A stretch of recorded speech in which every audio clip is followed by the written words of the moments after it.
गोष्ट आहे सोने तस्करीची। सोने तस्करीवर आधारित कोस्ताव नावाचा चित्रपट सुद्धा सगळ्यांनी पाहिला असेल। त्यावरून गोव्यातील सोन्याची तस्करी किती प्रमाणात चालते याचा अंदाज लावता येतो।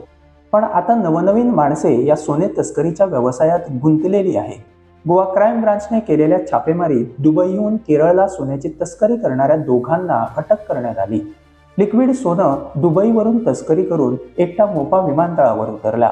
त्यानंतर त्याचा दुसरा एक साथीदार रेल्वे मार्गाने मोपावर पोहोचला होता। तिथून दोघेही सोनं घेऊन मोपा विमानतळाच्या हद्दीतून सुसाट मोकळे बाहेर पडले। कदाचित मनात विचार करत असतील की आता आपण सुटलोच। आता विमानतळाच्या एवढ्या मोठ्या सिक्युरिटी चेकअप मधून चक्क 1 किलो सोनं कुणाच्याच नजरेस येण्या अगोदर ते तिथून मुक्तपणे बाहेर पडतात। हे नवल समजावं की काय समजावं? तिथून एक 4-5 किलोमीटरच्या अंतरावर सुकेकुळण धारगळ येथे क्राईम ब्रांच छापेमारीत या दोघांनाही अटक झाली। सोनं ताब्यात घेऊन सध्या म्हणे क्राईम ब्रांचने कस्टमच्या स्वाधीन केलंय। पोलिसांचा तपास सुरू आहे। या सगळ्यातून मात्र आता काही प्रश्न निर्माण झाले आहेत। विकासाची गाथा सांगून बांधण्यात आलेला हा विमानतळ सोनं तस्करीसाठी वापरला जातोय का?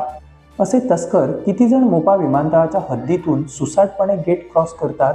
या दोघांना क्राईम ब्रांचने पकडलं, पण इतरांना कोण पकडतंय?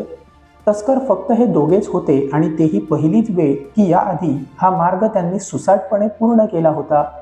विमानतळावरून जायचं असेल तर एवढं सगळं चेकअप असतं, कोणाला सांगायची गरज नाही। तरी सुद्धा अशा गोष्टी घडूच कशा शकतात? महाराष्ट्र आणि कर्नाटक या दोन्ही राज्यातील असे तस्कर मोपा सेफ डेस्टिनेशन म्हणून निवडू लागले आहेत की काय? या सगळ्याची उत्तरे आता ह्या प्रकरणानंतर मिळायला हवीत। जर आमचे व्हिडिओ तुम्हाला आवडत असतील तर आमचे चॅनल सबस्क्राईब करायला विसरू नका। आत्ताच सबस्क्राईब करा आणि बेल आयकॉन नक्की प्रेस करा।